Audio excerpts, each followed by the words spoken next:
Hello, and thank you for joining me today. My name is Kelly Smith, and I serve as a program analyst with Military Community Support Programs. And we are here for our COVID-19 update. Military One Source is in the business of helping and connecting our military community to information and resources. It also augments the support that's available at our military installations around the world. And if you're not near an installation, like some of our Guard and Reserve families, you can rest assured that Military One Source is available 24/7 to connect you with support. Now, this information is wonderful, it's helpful, fine and dandy, and it's used by hundreds of people every day. But research has shown that asking for help is not as easy as it seems. And this I get and I personally understand. Whether it's challenges with access to support, like my service member has the car and he's on base all day, or I don't have any childcare, who's going to watch my children while I go talk to a counselor? Or you may not be sure of where to start or who to call. Asking for help or seeking help can feel daunting sometimes. But there's this other big elephant in the room about asking for help within the military culture. This is what I want to talk about today. So, despite the valiant efforts to reduce the stigma of asking for help, many service members are reluctant to ask for help or they don't ask for help at all. Now, let me pause here for just a second because there is data. The Status of Forces survey reported that 77% of service members they prefer self-reliance, in addressing their personal challenges and issues on their own. So some folks will do well with reading a self-help book or a self-help article. They might like using those mental well-being apps like Life Armor or T2 Mood Tracker. And that's great for some. It works really well for some. But sometimes we need an extra boost or a confidant, a professional, a non-biased person that helps to provide perspective.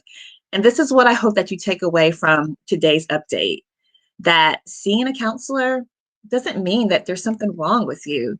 And I want to highlight a few things that it may mean. So it may mean that you may want to be working through some tough emotions.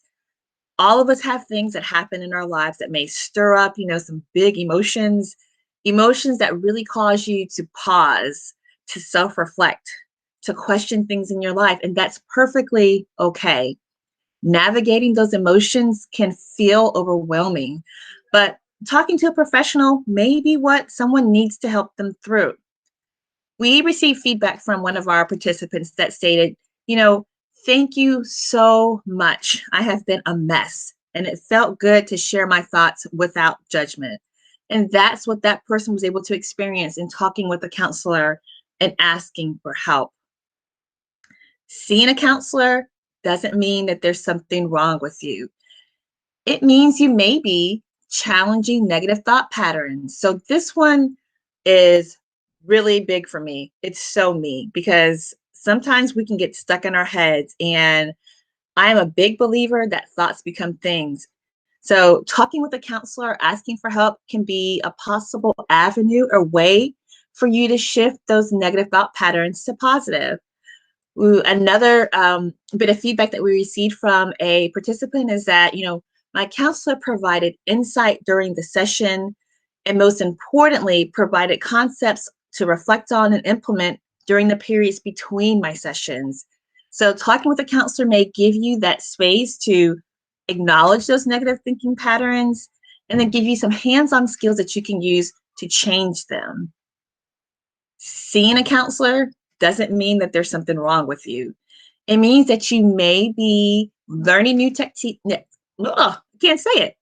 You may be learning new techniques to cope with difficult situations. This is another one that really hit home for many, especially around this time last year as communities were going into lockdown in response to COVID-19 pandemic. People were just trying to figure it out. And today, people are still trying to figure it out. Situations are still difficult for some people, but it is nice to know that you can talk with the counselor to figure out new ways to try different things as you're trying to navigate through difficult situations that may come up in your life. A bit more participant feedback is that someone stated that with regards to their counseling support, I'm so grateful that I have this service and such a great counselor to help me through these trying times. One last bit, seeing a counselor doesn't mean that there's something wrong with you. It means that you may be focused on personal growth or seeking clarity in some areas of your life. Seeing a counselor doesn't mean something's wrong with you. The more we talk about it, the more people are open to sharing about their personal experiences to normalize asking for help, the more people can get ahead of the bang or ahead of the challenges that they might be experiencing in their life. I encourage you to share about your experience to help reduce the stigma of asking for help and talking with a counselor. Again, and you've heard me say this so many times, seeing a counselor doesn't mean that there's something wrong with you. It shows your true resilience, your strength, and your courage to be your best self for your unit, for your partner, for your children, for your family, for your parents, for your command, for your country, and most importantly, for yourself. Thank you for watching today. Make it a great one.